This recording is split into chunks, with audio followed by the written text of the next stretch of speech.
Okay, hi, I'm Esther, and this is my School of the Heart testimony. So I did School of the Heart when I was like 19, so I was a little baby, and I felt pretty confident in like, oh, I know how to hear God's voice. Like the prophetic is definitely my wheelhouse, and so I didn't feel kind of nervous or anything like that. And I was just kind of like, whatever you have for me, Lord, I'm ready for. And so one day, Scott was teaching, and he had us do like a question prompt, which is a lot of that in school, of like journaling God's voice and hearing what he has to say. And so I was like sitting on the floor, which is my favorite place to be.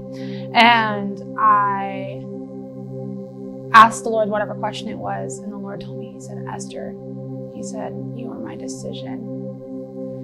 And he said, who told you that you weren't my decision? And I was like, wrecked just then. And I remember journaling it and feeling really impacted and like kind of sitting in like the fact that the Lord chose me kind of a thing. And like in my testimony, when I was a younger teenager, I really struggled with like suicide and just believing that I belonged or that I was worthy.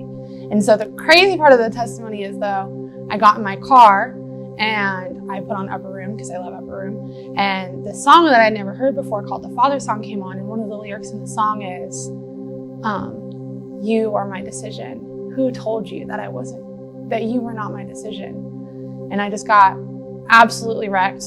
And I remember crying, and I was like, it was like the Lord was like beating it into me of like, Esther, like you are here because I chose you. And it just felt like such a confirmation of I'm exactly where I'm supposed to be.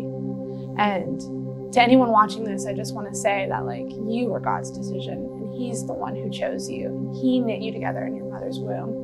And so regardless of what your testimony looks like or what your life looks like God wanted you just like he wanted me. And yeah, that was just like one night that really impacted me, but there's so many other moments. So if you're wondering if you should do School of the Heart, you totally should. So yeah, that's my story.